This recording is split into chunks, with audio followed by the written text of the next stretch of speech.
Malaking halaga ng marijuana ang binunot at sinunog ng Kalinga PNP sa kanilang isinagawang marijuana eradication sa Tinglayan, Kalinga. Tinutukan yan ni Police Staff Sergeant Jude Tasing. Tinatayang 800,000 halaga ng marijuana ang nadiskubre ng Kalinga PNP sa isinigawang marijuana eradication sa Tinglayan, Kalinga nito lamang ika-20 ng Abril 2024. Ayon kay Police Colonel Freddy M. Lazuna, Provincial Director ng Kalinga, naging matagumpay ang operasyon sa pagsisikap ng pinagsanib na puwersa ng mga kapulisan sa pangunguna ng mga tauhan ng Tinglayan Municipal Police Station kasama ang mga tauhan ng 2nd Kalinga PMFC, PDEA Kalinga at PIU PDEU Kalinga PPO.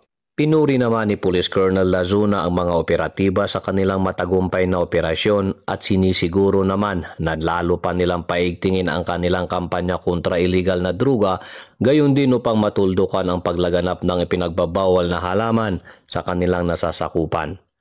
Ang pagpuksang ito ng kapulisan ay bilang pagsuporta sa isinisulong ng ating Pangulong Ferdinand Marcos Jr. na whole of the nation approach na kinakailangan para masugpo ang paglaganap ng illegal na druga at maging illegal drug-free ang ating bansa. Mula dito sa Kamdangwala, Trinidad, Benguet, ako ang inyong PNN Correspondent, Police Staff Sergeant Judrick Tasing, alagad ng batas, tagataguyod ng Balitang Pulis. Maraming salamat, Staff Sergeant Tasing.